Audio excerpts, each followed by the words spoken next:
여러분 안녕하십니까, 최석태입니다. 여러분 제 유튜브 방송 시청하실 때 구독 버튼 부탁드리겠습니다. 그리고 저뿐만 아니고 많은 외국 유튜브 매체에 대해서도 구독 버튼 부탁드리겠습니다. 왜냐하면 그들에게 구독 버튼은 큰 힘이 되기 때문입니다.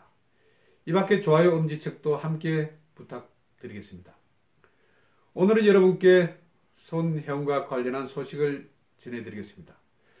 물론 저도 손혜원에 관해서는 입에 담기도 싫습니다.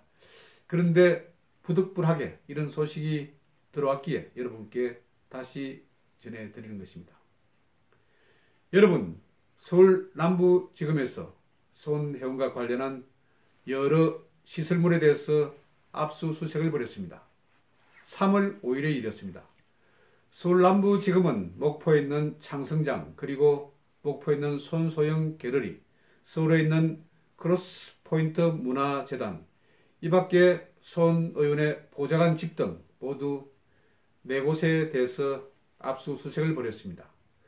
그런데 여러분, 이번 압수수색 좀 늦은 감이 들지 않습니까?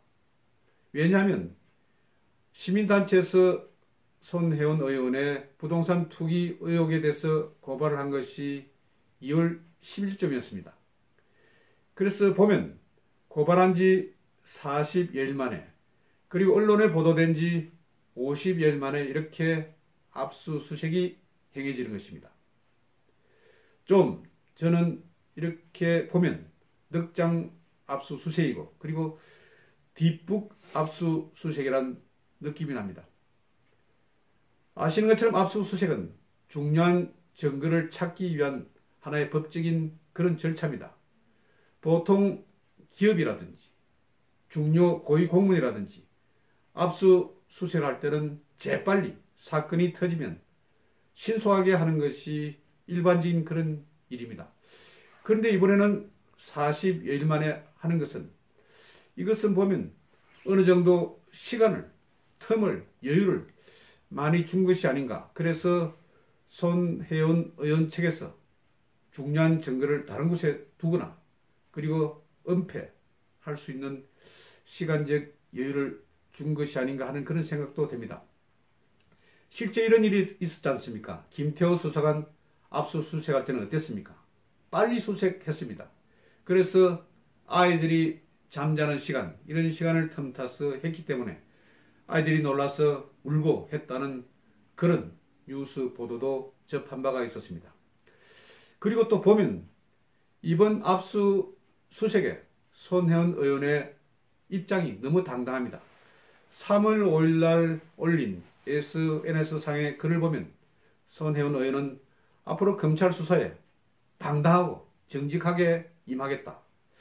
보통 검찰의 압수수색을 당하면 보통 사람들은 위축되고 조금 많이 쪼그라드는 그런 심정일 테도 이번 손혜원의 입장을 보면 굉장히 당당한 모습이 조금 특이한 느낌이 납니다.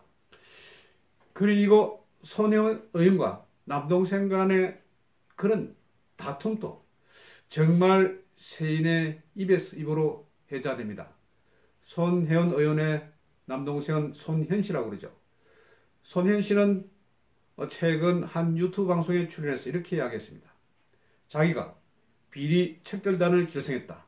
그러니까 누나의 손혜원에 대한 비리 척결단을 결성했다. 그래서 지금 제보를 받는다. 제보가 엄청 많이 들어온다. 그래서 자기가 지금 현재 이것도 조사해야 되고 저것도 조사해야 되고 시간적인 여유가 없다. 앞으로도 인사비리라든지 투기 의혹이라든지 이런 비리를 계속 제보해달라고 이런 말까지 남겼습니다. 정말 남매 간의 척이 져도 정말 크게 졌다는 그런 생각입니다. 이것은 피를 나눈 형제가 아니라 오히려 원수처럼 서로 척을 두는 모습이 특이하다는 그런 생각도 듭니다. 이러한 특이한 모습은 또 손현 씨와 그리고 전 부인 간의 관계에서도 나타납니다. 이전에 제가 이야기 들었을 때는 부채 문제 때문에 그냥 합의 살기는 살아도 합의한 그런 이혼이란 그런 말을 들었는데, 이번에는 전 부인은 손혜원 의원의 올케가 되는 셈이죠. 이 부인이 SNS상에 남긴 내용을 보면 또 이렇습니다. 전 남편이 가재 도구도 파손하고 그리고 집을 엉망으로 만들었다. 이런 사람의 말을 듣고 언론이 따라서서 글을 써서 기사를 써서 되겠느냐, 이런 투로 나무랬습니다. 그러자 또 손현 씨는 전 부인의 이런 모습에 대해서 자기도 조금 어지르기는 어지럽지만 이것은 연출이다. 자기가 한 것에 대해서 손현 측 사람들이 와서 더 엉망으로 만들어서 이것을 사진으로 찍어 그렇게 SNS상에 나타낸 것이다. 이렇게 반박을 했습니다. 그러니까 사회의 갈등이 남매 간, 또 부부 간, 이렇게 지금 계속 번지고 있습니다. 그런데 손혜원 의원 보면 굉장한 사람이지 않습니까? 언론에 대해서도 여러 가지 법적인 조치를 지금 가하고 있는 그런 상태인데, 동생에 대해서는 아직까지 법적인 문제는 강구하지 않는 것 같습니다. 그래도 동생이란 그런 혈연의 아쉬움 때문에 그렇게 하는지는 모르겠습니다만, 앞으로 이것도 좀 두고 봐야 하지 않겠나. 왜냐하면 또 동생을 고발한다고 그러면 많은 사람들로부터 조금 더 큰 비난을 받을 수 있는 그런 여지도 있다고 보여집니다. 그리고 손혜원 의원 3월 6일 날인가요? 3월 5일 날인가요? 자기 페이스북에 이런 또 글을 남겼습니다. 2016년도 자기가 더불어민주당, 자기가 일종의 당 로고라고 그럽니까?